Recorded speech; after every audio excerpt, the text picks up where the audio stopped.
Hey, Byron. Let's rewind the clock here a bit. Let's take it all back to our grandparents' favorite actor, Clint Eastwood.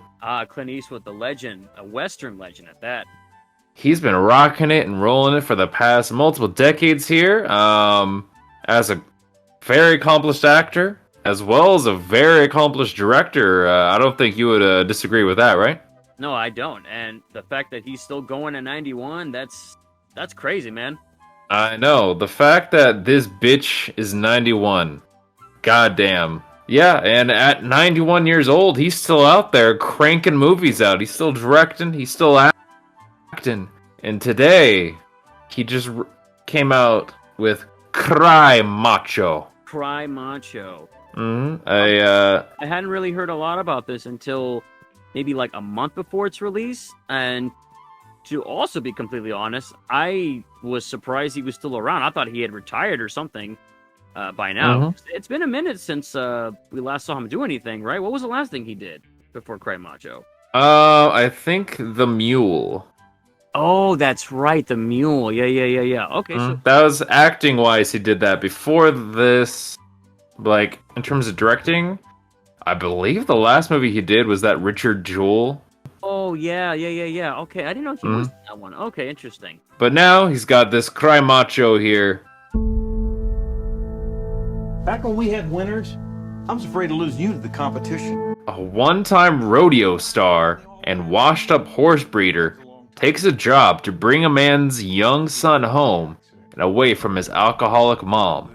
On their journey, the horseman finds redemption through teaching the boy what it means to be a good man. Oh, it kind of sounds like a feel-good adventure. Is that what this is? Because I myself didn't watch Cry Macho. Andrew did. So we're really going to let him take the reins on this one to really just let it have it. So, Andrew, what were your general thoughts about this movie? What did you think about it as a whole? Cry Macho wanted to make me fucking cry. Not because I was emotional, but because I was fucking bored out of my mind. This is the shit. This will be all up your grandparents' alleys because it is boring. It has fucking boomer values. Just boomer everything. And, not a goddamn thing happens in this movie. So yeah, that's my general thoughts on it. To give everyone a quick background, the background on this film, though, is pretty, I think, way more interesting than the movie itself. So, Cry Macho is a movie that's been in development hell since the 1970s. Why was it, like, taking so long? Well, one, the screenwriter and Richard Nash, he, like, came to a bunch of studios and pitched Cry Macho. And they all declined it. And so, with him being, like, passed at every studio, he decided to turn the screenplay into a book, which he did. It became like a success. And so, once the book was a success, he legit came to the studios with the same exact script he used to pitch the original Cry Macho, and then they bought it. Wow. So all it took was for that story to become a successful book, and then they're like, okay, we won't ask for any changes. They didn't even ask for any changes. They were just like, okay, you can make it. I don't think they even realized there were changes. They're like, "Oh, it's based on a popular book. Let's give it a go." Well, that's executives for you. But yeah, in terms of how far back, like, to put things in perspective, the people that were slated to star in this bitch were Burt Lancaster. Then it became Clint Eastwood before, like, he was signed on to direct it. But then we had Robert Mitchum. If you don't know who they are, they're a bunch of old fuckers. Roy Scheider, who you probably know from Jaws. Pierce Brosnan. Then the last person before Clint was Arnold Schwarzenegger. No way, really? Yeah. Oh, I would have paid money to see Arnold in Cry Macho. Imagine how crazy that would have been. Come on, let me get you. Come on. Let me get your ass to Mexico. Do you know I used to be rodeo star? Yeah. Chopper. Look at this picture here. yeah. No biting.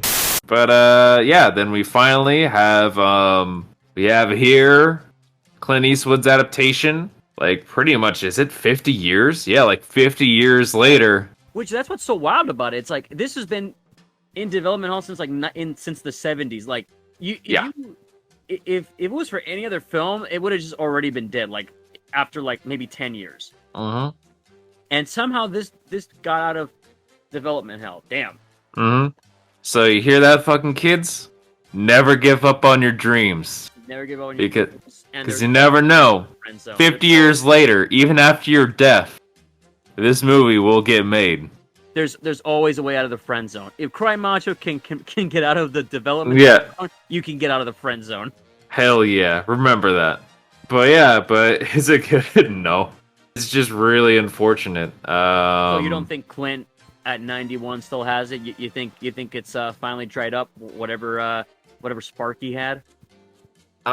Here's the thing. Like when Clint Eastwood is like just being his normal self, like he has some like charming one-liners here and there. Guy wants to name his cock Macho. It's okay by me. Like he's still like. He still got it somewhat. It's just the problem is his character in the book is like 40 and like they don't really necessarily like say his age in the movie, but people like treat him like he's way fucking younger than he actually is, but like clearly this bitch is fucking 90 because he's hobbling around and shit. But like just the general premise of this dude saying, hey, I want you to go into Mexico and like drag up my son and like escape the mother and her goons. It's like, would you like ask your 91 like year old grandfather to do that shit? No, of course not. Yeah, of course not. I will say though, like that, he's a tough son of a bitch because to still be walking around like that at 91, most folks are just sitting down most of the time. They're just like, I got nowhere else to walk. But Clint, he's still going. So, in terms of the story, though, like, what were your general thoughts on the story itself? The story, you could just literally just watch the trailer. It summarizes the story perfectly. Like, because I remember watching the movie, and the story pretty much ends like 30 minutes in. Like he goes to Mexico, finds the kid, and then like on the way up, he then just like tells him a couple words of wisdom. And then the rest of the movie, they're just fucking dicking around in Mexico, just doing bullshit. Really? So they're just it's like you're watching Clint Eastwood just on a road trip with a random kid? Yeah. How long is this movie again? Just runtime wise? Yeah, an hour 44 minutes. Hour and 44 minutes, but it felt like a two-hour movie. So like keep in mind, I watched this like late at night after like a long day at work, so I fell asleep like for about around 20 minutes. But I'll tell you this, not a goddamn thing changed when I finally woke up. Literally nothing fucking changed about the story, like where the characters were. They're all the same fucking bullshit. Oh man, so essentially what you're doing or what you're seeing is you're watching a boomer dick around for an hour and 40 minutes. And like let's talk about like Clint being a boomer dicking around. Like there's like multiple points. Like I have to bring up this shit. Like going back to like when I said the character is like supposed to be way younger, but he's like 90. Like there's multiple scenes where you could just tell like that was the case, because there's one sequence where you kind of see it in the trailer where fucking Clint Eastwood rolls up to the kid at this like cockfight arena, and in the movie the cops roll up, and so people scatter, and to avoid the cops, Clint Eastwood like literally just walks behind like a couple boxes in the back, and literally it fades to black. And then when it comes back, the cops drive away. Then Clint Eastwood just walks back out behind the boxes. It's legit so insane. Like literally, like the cops. I guess like when they roll up, they're like, I guess there's nothing to fucking see here. We got everyone outside the cock arena. No need to go inside the cockfight. You know, like everyone's clearly out. And it's like that's all you have to do. Just hide behind a fucking couple crates, couple boxes, and that's how you avoid the Mexican police or Mexican federales. That's Clint Eastwood's tips. You know, that's what it means. You know, that's what it means to be a good man, knowing how to hide behind a couple boxes to fucking hide from the police. When I tell you that, like, they treat him like he's way younger when he's clearly 90 fucking one. There's even a part where like the kid's mom like tries to fuck Clint Eastwood. It's like, lady, this is literally like a frail old man. Like, Ew. Let's talk about the acting, specifically with the kid who plays the young kid. Nothing against the kid himself, but I'm sure he did the best work possible. But this kid's acting gave me cancer. Touch me and I'll kick your ass, old man. Jesus Christ. He was really rough. But the reason why I don't fully blame the kid is because Clint Eastwood does this thing to where he's a one-take wonder in that all he does is just like one take. Like one take for everything. That's just how he works. He's just like, listen, I gotta get to bingo in an hour. I don't got time for this shit. Pretty much, like that works when you have someone on the caliber of like Clint Eastwood or like a Morgan Freeman or like a Tom Hanks or like whoever else is starring in a movie. Like if they're an accomplished actor, they could do it. But when you have like a kid who's just probably starting out acting, you just can't do that.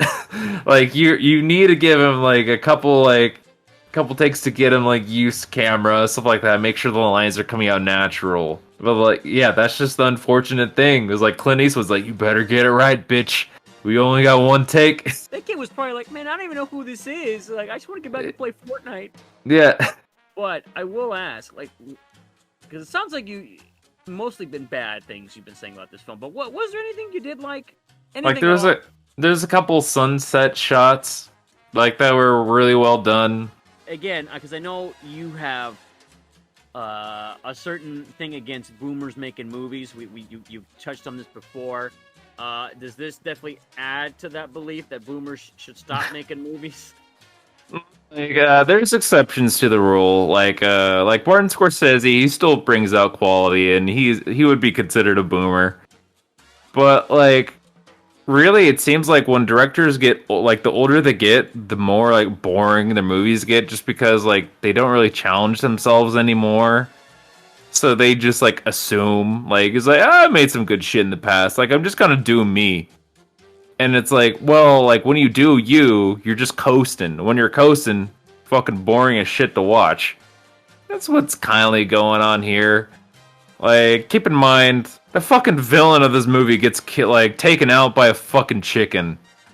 So, like, to put things like where, like, how, like, fucking coasting this movie is, even the villain gets taken out in the most boring fucking way. You know, it's got to be the most convenient thing because you know, Clint's got shit to do, man. He's got shit to do. Yeah. Tuesdays, he's got to make that shit.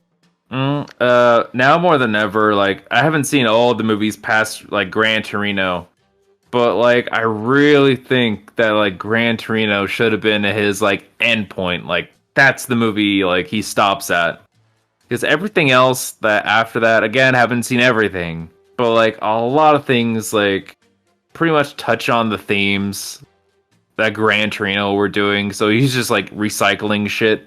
Even in this movie, because the screenplay was also touched up on by the screenwriter of Gran Torino. So if you've seen Gran Torino, it's the same, it's the same shit going on in Cry Macho. You're not missing fucking anything. Overall, Cry Macho, it's a fucking boomer movie. It's boring. Your grandparents are probably gonna watch it and enjoy it, maybe, if they... Does they that look somehow don't fall asleep. Would I recommend it? No, not really. Which is a shame because Clint Eastwood, he does have that really good history. And I'll continue watching the dude's movies because the dude has made some really good shit in the past. He's made some cinema classics, or he starred in some classics that are gonna stand the test of time. So, like that all-time cinema classic, Every Which Way But Loose. Yeah, where it's just Clint Eastwood and a fucking monkey. but kudos to you, Clint. You're still doing it, and that's something, man. That's something. Yep, I don't know how you're doing it, but he still's got juice in the tank. So keep on riding, Clint, even though you're making boring fucking bullshit. Anyway, that's my review. Goodbye.